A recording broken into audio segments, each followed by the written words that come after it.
Saan ako kukuha ng ibabayad?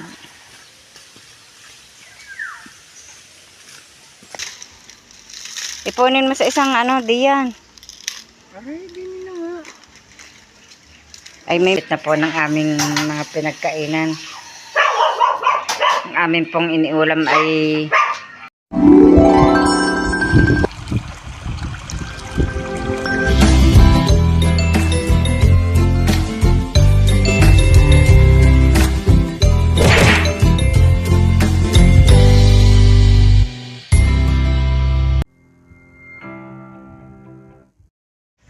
good morning po, panibagong vlog na naman po natin ngayon. At ngayon po kami ay pupunta po ni Tatay Roman dito po sa baba. At kami po ay may titingnan pong mga niyog. May mga tao pala din sa dadaanan. Anong ginagawa nyo dyan? Saan kayo nadaan? Saan nagdaan si Roman? Hindi ba mahirap lumusot dyan?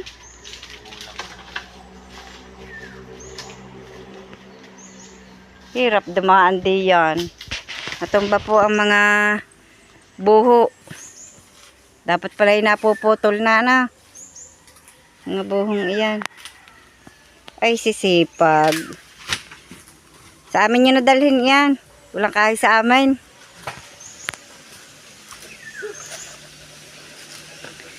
Ang isang hakot nyo ikuan ay labis pambanggatong sa isang linggo eh. Sakay nangahay din sa may ilalim ng poltre.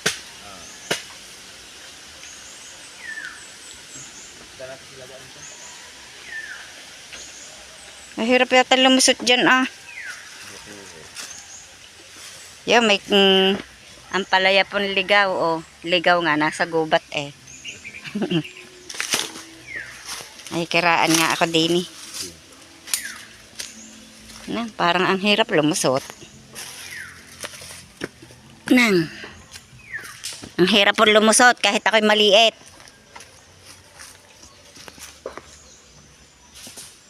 Iniwanan na po ako ni Tatay Roman.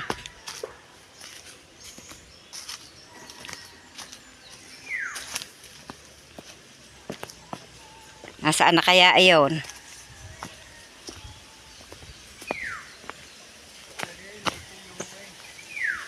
Yun nga sinasabi ni ni Olan. Meron nga doon. Diyos kaya sa kabilang yun. Wala. Doon sa ating yan. Yun, ang dami palang tuyo. Oh. Ay kataas, nakakatakot na maipaakyat.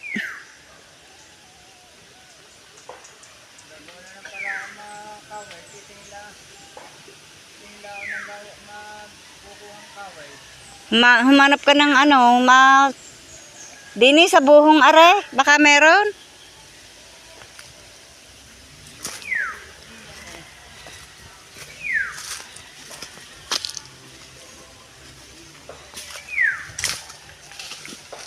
Mamaya titingin out, baka makakawit mamaya. Si Marga, marunong mga ketsa niyog. Sino? Si Mar? Ay, saan ko kuha ng spike? Si Vicente. Para si Vicente nga ang may. Kakatakot namang umusap.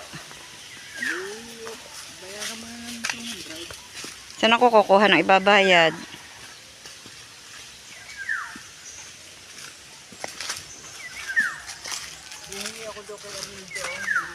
Nang?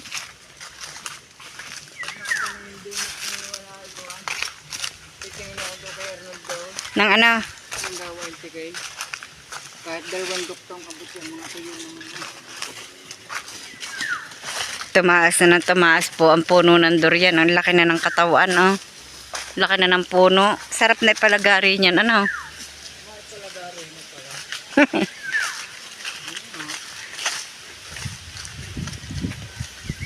Tingnan niyo po, oh.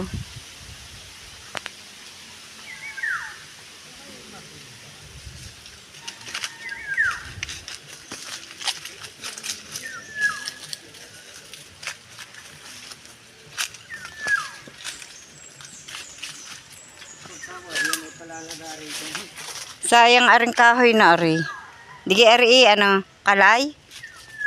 Ari pag naipaputol ng sa kuwan at ano yung malwa ng sibakain. Baka pala, ipalagari ko. Len. Kalay. Ay, isang durian.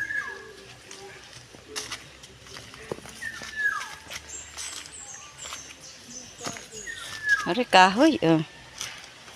Oh.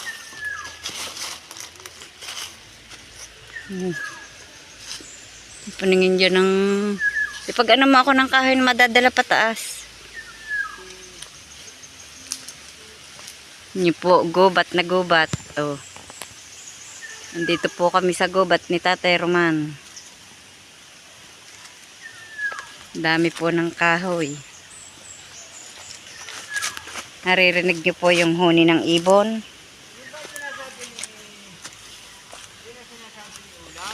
Na?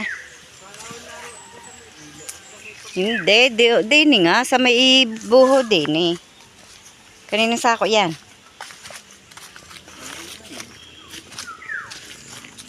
Kinakinje.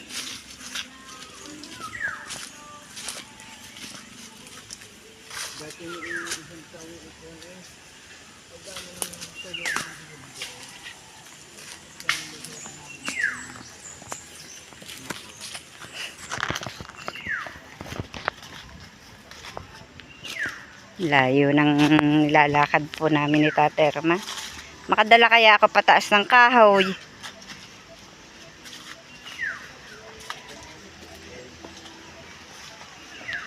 Magtira naman kayo ng kahoy. Ako mga ngahoy din.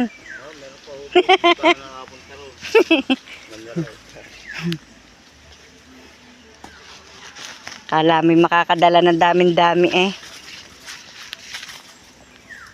Sino marunong sa inyo mga kiyat? Ha? Wala marunong mga kiyat. Ang luang ng binegrasan. Yan po pangkumpay sa baka. Binegras po dito kung tawagin. Sa iba po ay trigo. Pangkumpay po sa baka yan. Dami oh. Ito po yung aming tinatarbaho. Roman natin ba, alin ka ang ating kwantin eh? Aling ito? Are? Yung malaking pitak? Are nga po. Are po pala ang aming tinatarbaho dati. Pinalit sa, yan ang kapalit ng nasa kabila.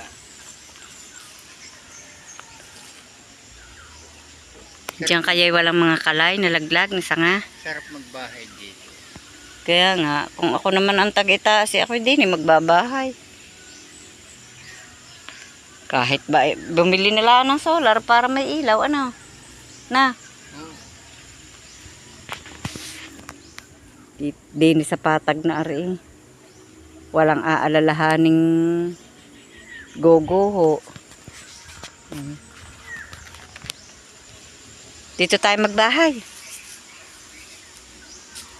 Bubuhatin yung bahay. Yan, kahoy. Ano, dalahin mo. Isang mo ng dala niya. Ay, gusto ko yung maliliit. Hanggang, mga sanga-sangang gayaan, maliliit. Ito. Oh. Gusto ko yung maliliit na kahoy. Ikaw na ang kumibat na rin. Hanggang. Pag-ipon mo ako ng kahoy. Manlilimot po kami ng kahoy. Ang Tatay Roman. Ang sarap mamuhay sa bukid talaga. Nasaan? May hinag? Oh.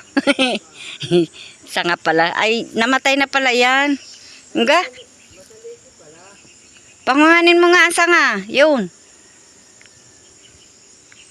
May igatong natin. Ari, ano, alagaw ang kahoy na ara na. Yeah. Oh. May madadala na po akong kahoy. Ha?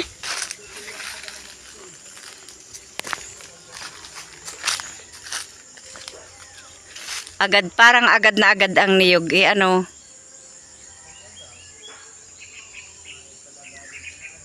Alin? Wala magbabawal. Kuya Luis? Yan yata sinasabi ni Kuya Luis eh.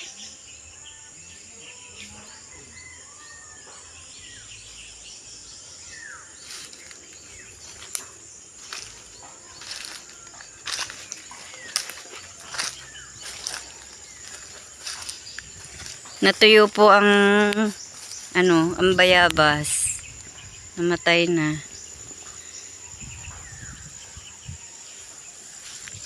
Ito po ang aming dating tinataniman.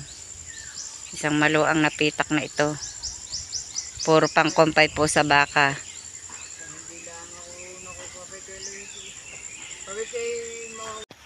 Saan po kaya ako dadalhin ni Tatay Roman ng tayong ito? Nananalaytay po kami ng gubat. May pag-akyat pa ako doon. Palay din rin ang baba.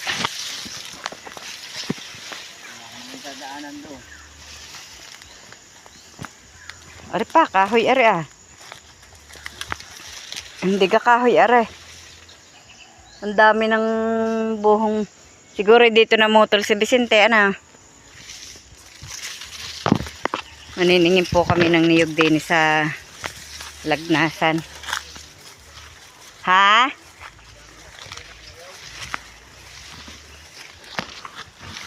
Ay, yung mga nanlalaglag di yung hindi nakukuha. Nasi bowl.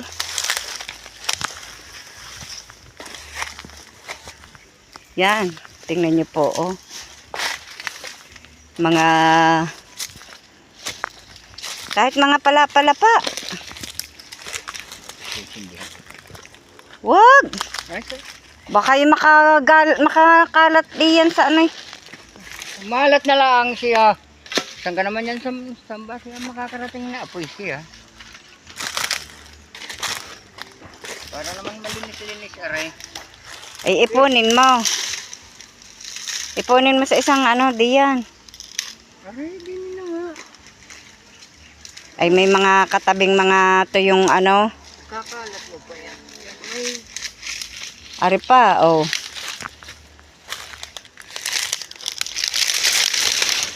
Tatalasin ko rin pala pa at madala.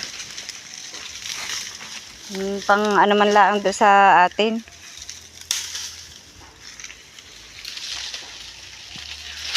Ito po ay lagnas. Yung ilat po kung tawagin. Yung malalim po yan.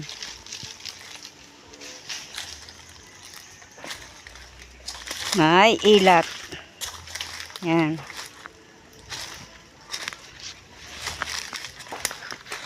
Dito po nadaan yung mga baha.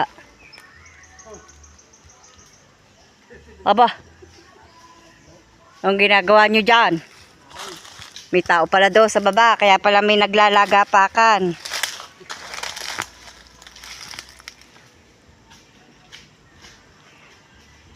May hanggang sa inyo kayo nag-iipon ng madaming kahoy.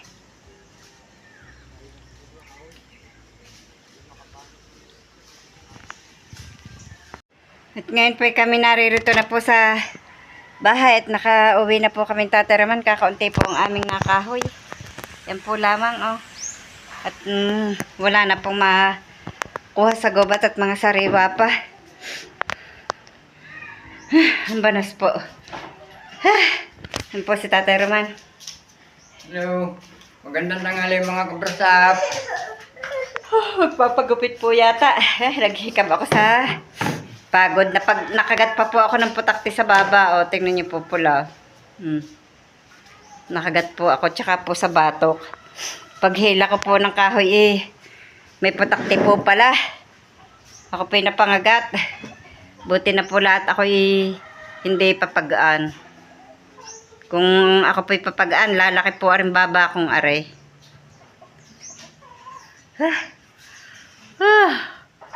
Nakapagod din po ito Napabagsak na naman po ang aking salmin yan. Sira na naman po. Na tanggal na naman po aring Yun, kakapit ko na naman po ng shoes glue. Yan, oh. Putol. Natanggal na naman po ang salmin. Nakailang kapit ko na po rin ng shoes glue eh. Patatlo na po ngayon. Hirap po ng, hindi pa po makapagpapalit. Kundi pag po nagkaroon ako ng budget, kapunta po muna sa Lemer at mapapalitan po ng frame ang aking salmin. Nabali na po ng nabali. Medyo po gumagabi na naman at ito nga po, oh, may ilaw na po ulit ang Christmas light. At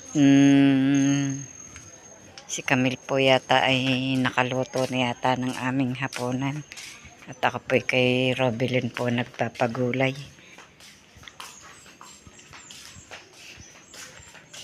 Nakasaing na po yata si Camille. At si Tate Herman nga po pala nakainom na ng kape. Nandun po kina Robelyn nagbaba doon. Ayan, nakasaing na nga po si Camille. Makapag-init na rin po siya ng tubig na isali na po sa thermos.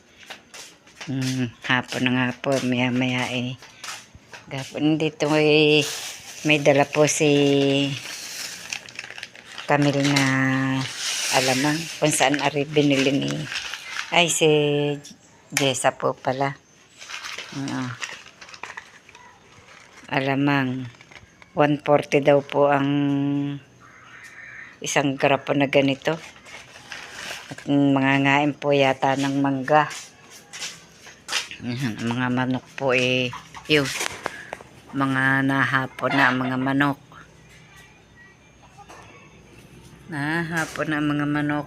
Unti-unti na pong natutuyo yung bilad kong kalamyas. At ito nga po may napili na ako. Napili ko na po yung ibang natuyo na. Makakautay-utay pong makatuyo. Bukas po ibibilad po ulit ito. Para po yung matigang ng ayos. Ay, isasaksak ko pa pala ang ilaw ng mga biik din Nakakain ang dalawang baboy.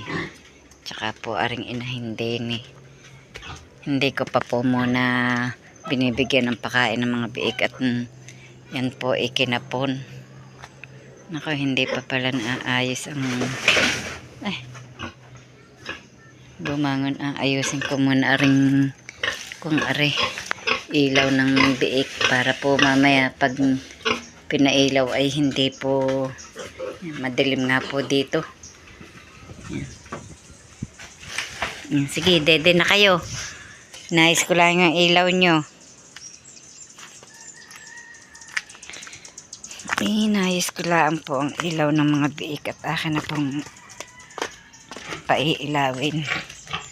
Malamig po pagkagabi kaya alangan po nang walang ilaw ang mga biik. Sasaksak ko na po din yung ilaw. Natumba na ang diaper ni Lona. Sasaksak ko din ilawan na ang biik at ng kwan yun, may ilaw na, liwanag na. Si Camille po yan nagpapahinga, nakahiga din po sa labas.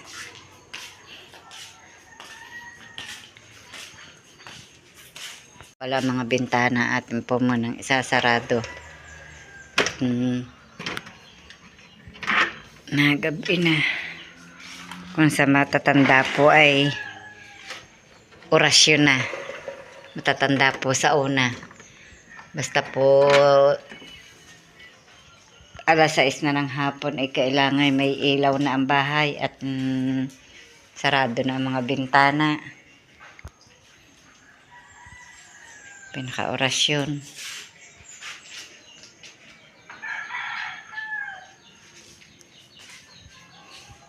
May bigas pong galing po sa kandidato. Aba, kaya nga pala nagluag din. Kinuha nga pala ni Makoy ang kwan. Ang lamesa.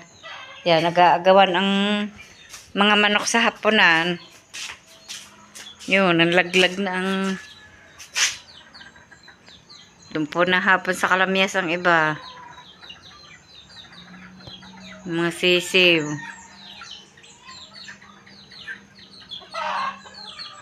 May iba yun sa tibig.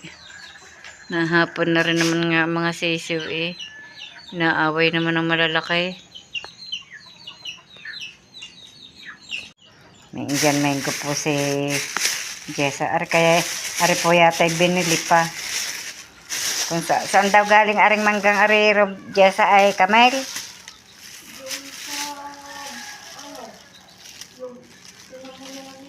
Sa Taal? Para naman buko pa eh. Kaliliit pa eh. Galing daw po aring Taal. Namulong po sila kahapon. Tapos bumili po ng alamang. Kaya lasa na ring manggang ari. Ang pagkaliliit. Alam naman po naglilihi at wala naman po ang asawa din eh.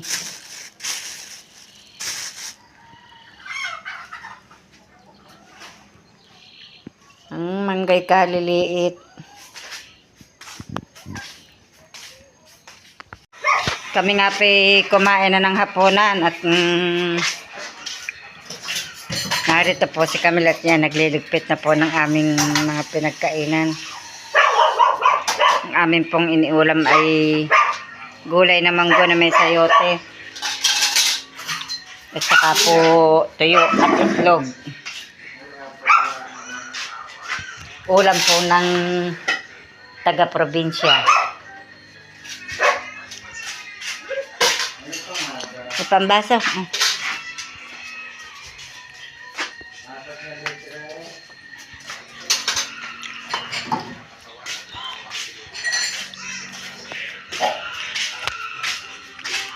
Tatay Roman po pagkakainin niya. Magkakabilbil ka, Tatay Roman. Pagkakainin, nakaupo ka. Lalaki ang bilbil mo.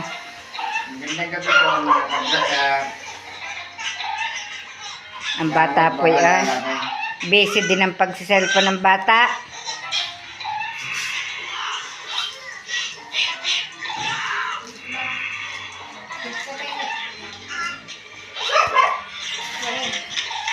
Ano yan, bebe? Ano yan? Yan? Ganda? Oh, boy. Nakakalong na naman. Palinis na ikaw sa mama. Bubuksan. Hanggang dito na lamang po munang muli ang aming vlog at maraming salamat po sa patuloy niyong pagsubaybay hanggang sa dulo ng aming vlog. At saan man po kayo naroon, mag-iingat po kayong palagi. Bye-bye and God bless.